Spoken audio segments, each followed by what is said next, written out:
वाडू साहब, आपने तो एक सियासी हल बताया था कि शहबाज शरीफ के पास जाएं, ज़रदारी साहब के पास जाएं। आज आप कह रहे हैं मैंने जो कहा था माना, उसके बाद देखिए मुलाकात हो गई, तो कौन बीच में पड़ा है? क्या एस्टैब्लिशमेंट बीच में पड़ी है? हाँ, बहुत शुक्रिया शाहजेब साहब। सबसे पहले तो मैं जो मेन इंपॉर्टेंट और रेलेवेंट इशू है वो ये कि आज एक हमारा अफसर मीरान शाह में शहीद किया गया बेदर्दी से, और केपीके के सीएम को बजाय वहाँ मौजूद होने के वो जो प्रोपागेंडा हो रहा था कि जी यूएस की, अमेरिका की गुलामी नामंजूर और गुलामी की इसको निकालने में यूएस का हाल है, तो वो इल्ज़ामात की जगह आज यूएस काउंसलेट से मिलना ज़रूरी हो गया बनिस्बत के एक आदमी जिसको शहीद किया गया है बेदर्दी से, उसकी ताद रसी करने वहाँ वो पहुँचते। तो अगर 4.5 करोड़ रुपयों का एहसास ये है अगर केपीके के सीएम को, तो मैं क्या कह सकता हूँ? इससे ज़्यादा बेजरी और बेहिस तो मैं किसी को समझ नहीं सकता। तो ये मेरा सबसे पहला मुद्दा है, which is more relevant than any other thing. दूसरी चीज़ जो आपने कही सर, उसके अंदर मैंने उनको एक मशवरा कल आप लोगों के तवस्सुस से और टॉक शो के तवस्सुस से बड़े कॉन्फिडेंटली कहा था कि अगर वो ना आए तो चीज़ें बेहतरी की तरफ जाएंगी, और बेहतरी की तरफ आइन और कानून हमको इजाज़त देता है उनकी फैमिली मेम्बर्स को जो नॉन पोलिटिकल है। पॉलिटिकल मुलाकातें तो कोई नहीं होनी आगे भी, इसके अंदर बड़ी क्लैरिटी रखें। और अगर इसी तरह की सियासत करनी है, बदमाशी, गुंडागर्दी और धौंस ज़बरदस्ती की, तो फिर गवर्नर राज ये सामने पड़ा हुआ है, और गवर्नर राज के अंदर हतमी फैसला तो उनकी पार्टी करेगी, लेकिन वो भी मुझे मेरे हिसाब से और मेरी ख्वाहिश के हिसाब से मेरा दोस्त कुंडी करेगा। बाकी भी सारे अच्छे नाम हैं। तो उसके बाद तो डेवलपमेंट भी दबा कर होगी केपीके के अंदर, ऑपरेशन भी दबा के होगा। FIR कटी हुई है उनमें, जो बिल में छुपे में पंजाब से भी जाके वहां पैसा बना रहे हैं, उनको भी निकाला जाएगा। और एड्रेस जब कर दिया जाएगा केपीके के इशू, तो फिर रह क्या जाएगा आपके पास? तो जिस हिसाब से चल रहे हैं और जो फ्रंट फुट, क्योंकि आप बहुत ज्यादा कनेक्टेड हैं, इसलिए मैं जरा जो बातें आपने कही हैं मैं जानना चाह रहा हूं, ये ख्वाहिशात हैं या खबर हैं? क्योंकि आप बहुत ज्यादा कनेक्टेड हैं, इसलिए ये बता दीजिए जितनी भी बातें आपने कही हैं ये क्या खबर है? देखिए शाहजेब साहब, आपके हिसाब से मैं कनेक्टेड हूँ, मैं इस पर आपका शुक्रिया अदा करता हूँ, आप ये परसेप्शन रखते हैं। लेकिन मैं तो जो आपको बता रहा हूँ, अल्लाह की मेहरबानी अभी तक वैसा ही हो रहा है, होता जा रहा है और वैसा ही होता रहेगा। तो मेरी तो बड़ी क्लैरिटी है। जो 45 दिन पहले मैंने आपको गवर्नर राज की बात बताई थी, बैन की बात बताई थी, डिस्क्वालिफिकेशन की बात बताई थी, तो मैंने आपको बता दिया। कल जो मैंने आपको कहा वो आज आपने देख लिया अपनी आंखों के सामने। तो मैं तो अभी भी रास्ता चाहता हूँ कि सियासी हो, यही सीएम कंटिन्यू करें। मतलब अगर आप कह रहे हैं कि सियासी मुलाकातें नहीं होने दी जाएंगी, सुहेल आफरीदी नहीं आए, मगर बहनों की तो 4 नवंबर से मुलाकात नहीं होने दी जा रही थी, वो किस लिए? क्या कहीं ना कहीं कोई डर था कि 26 नवंबर के दिन कोई नया एहतजाज ना लॉन्च कर दे? ये इस डर की वजह से ये मुलाकातें नहीं होने दी गई थी और आज मुलाकात होने दी गई? शाहजेब साहब देखें, मैंने 26 नवंबर से बहुत पहले आपको कहा था कि 26 नवंबर को कोई चढ़ाई, कोई एहतजाज नहीं होगा।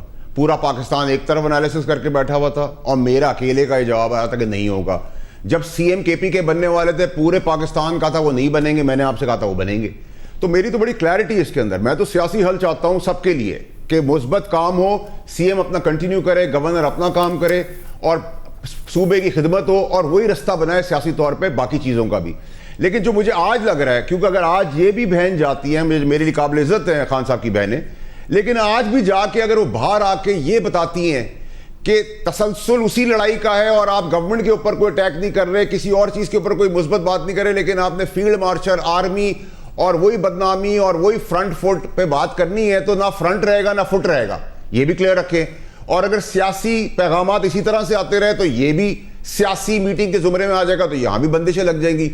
आइसोलेशन में रहने की बात मैं आपको पहले कह रहा था कि जो पीटीआई खिदमत कर रही है वो मुश्किल कर रही है इमरान खान साहब की। ये एक अनरियल निजाम की अनरियल एक्सपेक्टेशन नहीं है। एक शख्स जो मुल्क का वजीर आजम रहा है उसे, और अगर वजीर आजम ना भी हो तो वो किसी भी शख्स को आप 27 दिन के लिए उसकी फैमिली से नहीं मिलने देते, सॉलिटरी में रखते हैं। फिर एक्सपेक्टेशन क्या है कि उसकी बहन उससे मिले तो बाहर आके मुबारकबादें पेश करे, तारीफ़ें करे, निज़ाम की तारीफ़ें करे, जो रियासत के जो चला रहे हैं उनकी तारीफ़ें करे। क्या करे उनकी बहन आके? और इमरान खान क्या पैगाम दे? अगर गुस्से ना हो, फ्रस्ट्रेटेड ना हो, क्या करें वो? शाहजेब साहब, तो फिर जिसने कत्ल किया हुआ है, जो जब बाकी जेलों में पड़े हैं, वो भी दो दबस्ती गालियां देते हैं, तो उनको भी छोड़ देते हैं। ये तो तरीक़ेकार नहीं है ना। जब आपने जेलों में डाला था तो तब तो आप सबसे बड़े नुमाइंदे थे फौज के, जब आप कहते थे कि फौज बग भी कर सकती है, आपकी इंटरनल कॉन्वर्सेशंस भी सुन सकती है। ये मैं तो नहीं था, इमरान खान साहब आके कहते थे ना कि फौज के पास राइट है। फौज के सबसे बड़े नुमाइंदे जो थे उस टाइम पे वो इमरान खान साहब थे। अब आपके ऊपर चीज नहीं चल रही तो आप उनके खिलाफ हो गए। कभी आप कहते हैं कि उनको जान से मार दिया खुदा ना खास्ता, कभी आप कहते हैं उनकी सेहत खराब होगी, वो प्रोपेगेंडा पिट जाता है। फिर आप इंटरव्यूज देते हैं, आज भी आप इंटरव्यू दे रहे हैं। भाई आप पाकिस्तान के लिए अगर आपने मुस्बत काम करना है, सियासी हल निकालना है, अपने लिए रास्ता निकालना है, तो पी जाएं चीजों को जिससे इंस्टिगेट होगा। अगर आप आज भी कह रहे हैं कि फ्रंट फुट पे आफरीदी साहब जाएं, तो फ्रंट भी नहीं रहेगा और फुट भी नहीं रहेगा। मैं तो बड़ा क्लियर हूं आपके साथ। और अगर यही मगर जितने आज तक इन्होंने प्रोटेस्ट किए, व्हाट्सएप जितने आज तक प्रोटेस्ट किए हैं तहरीक इंसाफ ने, जब से इमरान खान साहब जेल में हैं, वो बैकफायर ही किया। 9 मई भी बैकफायर किया। अभी तक इसके अलावा कोई ऐसा प्रोटेस्ट नहीं है जो बड़ा इंपैक्ट डाल सका हो या फिर कोई बहुत बड़ा क्राउड वो पुल कर सके हो। तो फिर डर किस बात का है? 27वीं तरमीम हो गई, निजाम को जितने ऑब्जेक्टिव चाहिए थे अचीव हो गए, अदलिया के हवाले से अचीव हो गए। तो और जो पिछले प्रोटेस्ट हैं उसमें भी कोई ऐसी बात नहीं हुई कि जिसकी वजह से निजाम खतरे में पड़ा हो। तो वजह क्या है कि जी पॉलिटिक्स नहीं करने देनी है, मुलाकात नहीं होने देनी है, सड़कों पर नहीं आने देना है? वजह क्या है? शाहजेब साहब देखिए, सबसे पहली चीज से आपने बड़ा अच्छा कहा कि पिछले सारे बैकफायर हुए, क्योंकि आपको पता है कि इसमें मेजॉरिटी सब मिले हुए थे, कॉम्प्रोमाइज थे पीटीआई के लोग। रास्ता निकालना होता है। आप इश्तियाल में आ जाएंगे गाली देने से, तो मैं गाली से परहेज कर लूँ, कुछ चीज़ पी जाऊँ, कुछ चीज़ आगे बढ़ूँ, लेके आगे बढ़ूँ, तो हम तो सियासी हल का रास्ता बता रहे हैं। लेकिन अगर आपने ठान ली है तो फिर यहाँ भी ठान ली गई है कि गवर्नर राज लगेगा। उस गवर्नर राज के अंदर डेवलपमेंट होगी, केपीके के अंदर जो उसकी आवाम की जरूरत है, वहाँ ऑपरेशन होगा दबा के, वहाँ डेवलपमेंट के साथ ऑपरेशन के साथ पकड़ धकड़ होगी। और ये 2 महीने का नहीं होगा गवर्नर राज। इसके आइन और कानून की डेप्थ में जाएं तो जीन और जबर से आप बहुत सारे रास्ते और निकालेंगे, कंटिन्यू रहेगा ये।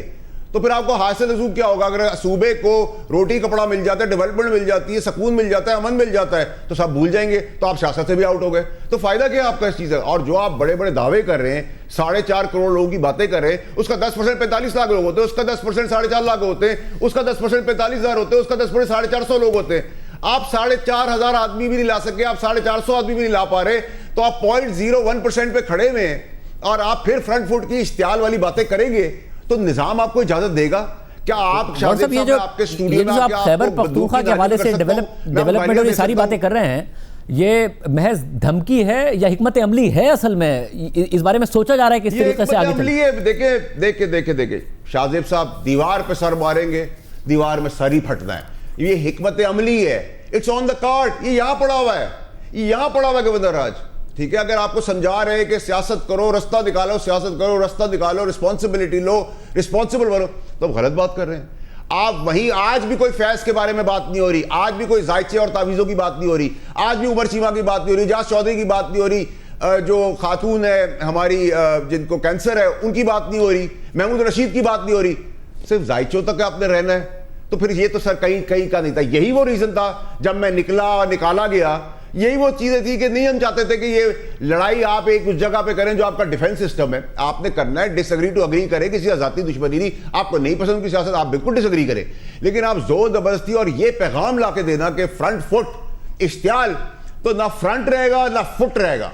और बजाय आज के दिन आप इतना बड़ा सानिया हो गया, आपको पता चल गया कि खान साहब की तबीयत अल्हम्दुलिल्लाह ठीक है, वो बिल्कुल तगड़े हैं, तो फिर आप जाते वो मीरान शाह के अफसर को जिसको जला के बेरहमी से मार दिया गया, वो हमारा बच्चा था, आप वहां दादरसी करते। लेकिन नहीं, अमेरिका की जो गुलामी का आपने नारा लगाया था झूठा, अमेरिका की जो नामंजूरी लगाई थी, आप उनके साथ बैठ गए। तो आपके कौन से प्रोपेगेंडे को मैं मानूं?